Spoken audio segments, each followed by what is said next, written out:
Claims by GoBus it's cutting 4 school bus runs into Dunedin because they're not being used have been disputed. Schools have been flooded with calls from parents upset GoBus has not consulted before dropping the services along Otago Peninsula and to Sawyers Bay from the end of term next week. At least 100 school children, including from Otago Marae, face long travel and walks of several k's across busy roads. GoBus says it has no choice because of falling passenger numbers and fares, but the school says the buses are some of the best used in the city. Confused? So were we. So we sent Otago Southern reporter Ian Telfer to Tahuna Normal Intermediate to see for ourselves.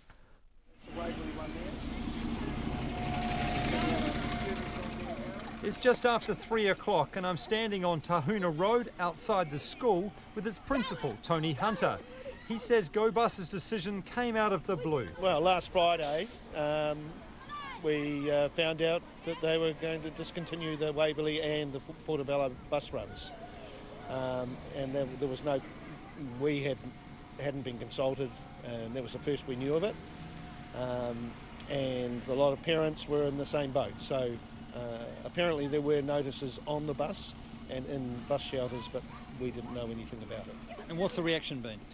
It's been a bit of an uproar. People were upset, of course, because it's the most convenient way of getting their children to school from out in the peninsula. The bus serves not only Tahuna, but King's and Queen's High School, further down in South Dunedin, and also Bayfield as well. So, yeah, it's a pretty good service, and it's working well, and the buses are full to overflowing. So we can't understand why it's being discontinued. Well, the Otago Peninsula buses have arrived and straight away there's a queue of Tahuna students waiting to get on.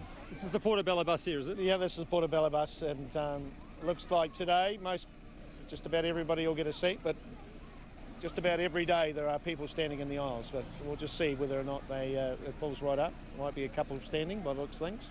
But you wouldn't say it was an empty bus? There's not an empty bus. So when the company says declining patronage? No, it's not declining from this end anyway, because we're getting more students from down that end and more students than ever using the bus. So from our perspective, that's not correct. Mr Hunter says GoBus's decision will make a much longer day for at least 50 students. 50 odd kids coming from that far away, crossing the streets, often in inclement weather.